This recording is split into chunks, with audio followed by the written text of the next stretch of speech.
Muy buenas, el día de hoy vamos a ver un laboratorio de mano y huesos del carpo. El contenido que vamos a abarcar van a ser los huesos del carpo, vasos, nervios y músculos intrínsecos de la mano. Otros temas como lo pueden ser las articulaciones, los ligamentos, los tendones que pasan por la mano. No los voy a estar abordando, ya que quiero que este video tenga pues lo más básico y esencial del estudio de la mano. Bueno, iniciemos con la anatomía ósea de la mano. Primero vamos a dividir a la mano en distintas zonas. Va a haber un total de 30 huesos y los vamos a ver en una base o carpo, una zona media donde vamos a encontrar los huesos del metacarpo, y luego vamos a tener a los huesos de los dedos propiamente, que van a ser las falanges. Entonces vamos a irnos a esta otra imagen con una mano pues real, ¿no? Cubierta de piel, para ver a los huesos mejor.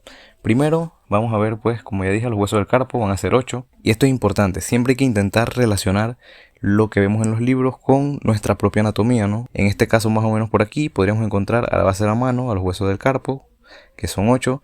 La zona media con los huesos del metacarpo, bueno, aquí también. Y propiamente en los dedos irían las falanges.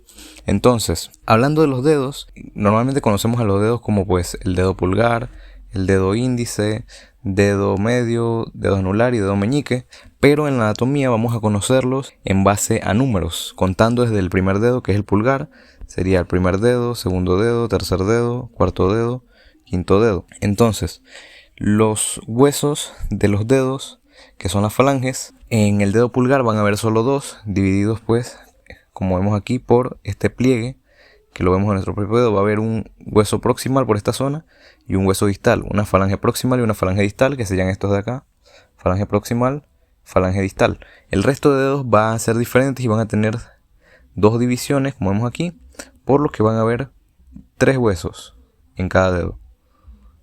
Entonces vamos a tener, como vemos acá, 3 huesos, una falange proximal, una falange media y una falange distal. En total van a ser 30 huesos, incluyendo a unos huesos pequeñitos que son los huesos sesamoideos, que son estos 3 puntos que vemos aquí. Son huesos muy pequeños que van a servir pues para disminuir la fricción y facilitar el desplazamiento de tendones que puedan pasar por allí. En la base de la mano, los 8 huesos carpianos son fáciles de aprender por una mnemotecnia que es muy conocida, que es S, pipí, tra, tra, grande y ganchoso. Contándolos desde el dedo pulgar, que sería este porque vemos 2 falanges, ¿no? Este es el dedo pulgar. Ya sabemos que el pulgar está lateral, pues desde el lateral podemos contar 2 filas de huesos. Y siguiendo esta mnemotecnia podemos recordar que serían el hueso escafoides, semilunar, piramidal, pisiforme, trapecio, trapezoide, grande y ganchoso. Entonces sería S, pi, pi, tra, tra, grande y ganchoso. Ahora veamos la irrigación de la mano. Las que tengo escritas aquí son las arterias más importantes, ya que pues obviamente van a haber muchas más ramas, ¿no? Pero lo más básico que hay que saber es que existen 2 arcos que van a dar irrigación a la mano. Un arco superficial, que es esto que vemos aquí, y un arco profundo. O sea que son como 2 capas de arterias, ¿no? Son como 2 pisos. Toda la irrigación de la mano va a originarse pues desde la arteria braquial, que viene desde el brazo. En la fosa cubital se va a dividir en una arteria cubital que va a ir medial y una arteria radial que va a ir lateral. Lateral siempre recuerden que es hacia el pulgar. Entonces, esta arteria cubital y esta arteria radial son las que van a llegar a la mano, y en la mano nos van a formar los arcos palmares, un arco palmar superficial y un arco palmar profundo. Aquí voy a tener 2 esquemas, ¿no? Una del arco palmar superficial y uno del arco palmar profundo. Esto se puede ver con calma después, pero lo más importante aquí es ver que el arco palmar superficial va a estar formado principalmente por la arteria cubital. Como vemos aquí, la arteria cubital viene y me forma el arco palmar superficial, con ayuda de una ramita de la arteria radial, que es la rama superficial de la arteria radial. Y el arco palmar profundo va a estar formado principalmente por la arteria radial. Como vemos aquí, la arteria radial continúa y va a formar el arco palmar profundo. Como vemos acá también, sería el arco palmar profundo sería este que viene por acá debajo, ¿no? Por acá debajo. Y va a haber una ramita de la arteria cubital que va a ayudar a formar este arco. Entonces esa sería la rama profunda de la arteria cubital. Y entonces vemos algo importante, que es que el arco palmar superficial está formado principalmente por la arteria cubital, y el arco palmar profundo está formado principalmente por la arteria radial. Y bueno, va a haber más ramas importantes como la arteria principal del pulgar y la arteria radial del índice, que vienen del arco palmar profundo y demás, pero eso se puede ver con más calma después. Luego, en cuanto al drenaje venoso de la mano, vamos a tener dos sistemas importantes, un sistema venoso superficial y un sistema venoso profundo. El sistema venoso profundo, ya sabemos que las venas profundas son venas satélite que acompañan a las arterias y van a tener los mismos nombres de las arterias, ¿no? Vena radial, vena cubital, vena braquial. Esas venas van a ir pues acompañando a todas estas arterias que se ven acá en estos esquemas. Pero el drenaje venoso superficial van a ser otras venas distintas que no están asociadas a arterias, sino que van más superficial, ¿no? Más cercano a la piel. Y este drenaje venoso superficial va a iniciar en el dorso de la mano, donde vemos la red venosa dorsal, que son todo este grupo de venas que están por aquí, van a formarme la red venosa dorsal. De esta red venosa dorsal se van a originar dos venas hacia el pulgar, o sea, hacia lateral. Vamos a ver la vena cefálica y hacia medial vamos a ver la vena basílica. Estas venas van a ascender por el antebrazo.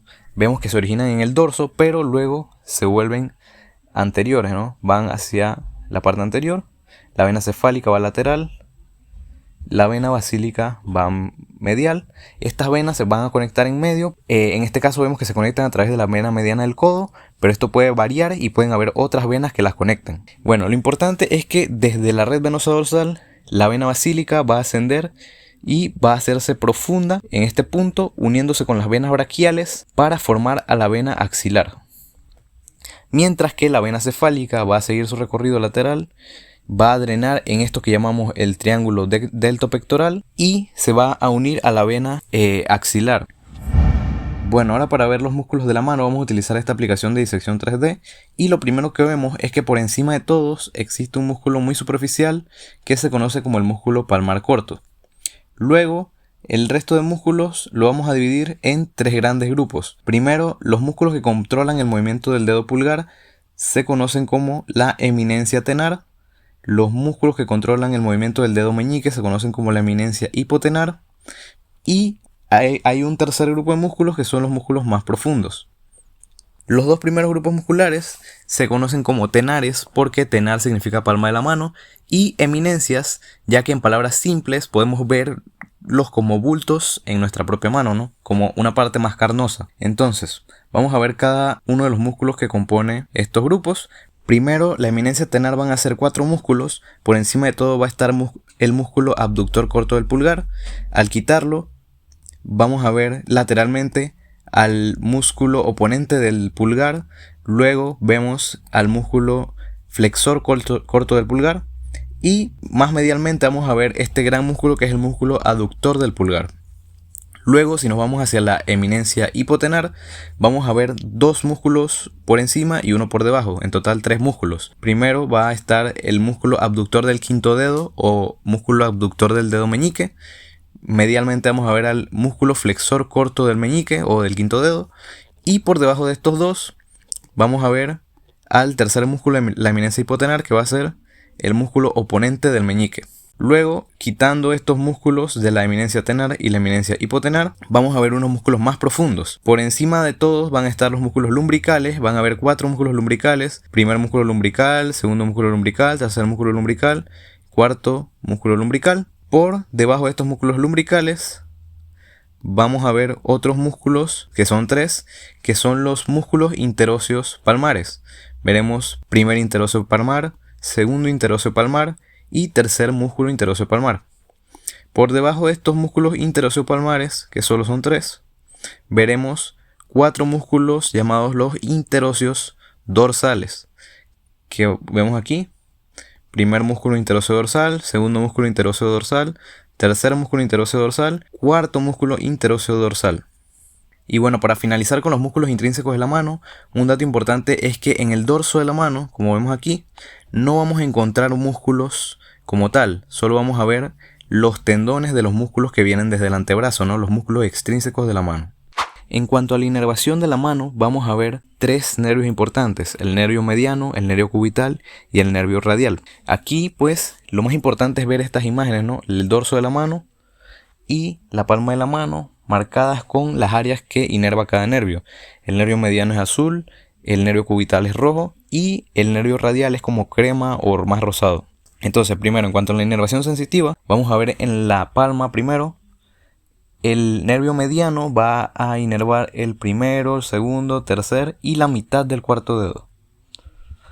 Mientras que el nervio cubital va a inervar la palma de la mitad del cuarto dedo hasta el quinto dedo. Y el nervio radial en la cara anterior solo va a inervar esta pequeña zona que es hacia el lado de la eminencia tenar que vimos en los músculos. En el dorso de la mano, el nervio mediano va a irrigar las puntas de los dedos 1, 2, 3 y la mitad del cuarto. El nervio radial ahora va a inervar la zona que anteriormente pertenecía al nervio mediano. En el dorso va a inervarla el nervio radial, como vemos aquí, ¿no? Exceptuando las puntas de los dedos que ya mencioné. Y el nervio cubital va a inervar prácticamente lo mismo que en la cara anterior, que serían la mitad del cuarto y quinto dedo y un poquito más hacia la base del tercer dedo. Es muy importante conocer las zonas que inerva cada nervio para hablar de las lesiones. En este caso vamos a ver 3 lesiones muy importantes, que son la mano en garra, la mano predicador y la mano caída. La mano en garra es cuando la mano no puede hacer el movimiento de flexión completamente, ¿no? Los dedos no pueden cerrar la mano y esto se puede dar por la lesión en el nervio cubital. La mano del predicador va a ser una lesión del nervio mediano y la mano caída es la lesión del nervio radial. La mano caída es fácil de recordar porque pues nervio radial es como que se cae la señal del radio y se cae la mano, pues, básicamente. Y bueno, eso sería lo más importante. Si tienes alguna duda o algún tema que quisieras que abordara, puedes dejarlo en los comentarios. Puedes escribirme a mis redes sociales que están en la descripción. Y si llegaste hasta aquí, de verdad muchas gracias por ver. Hasta la próxima.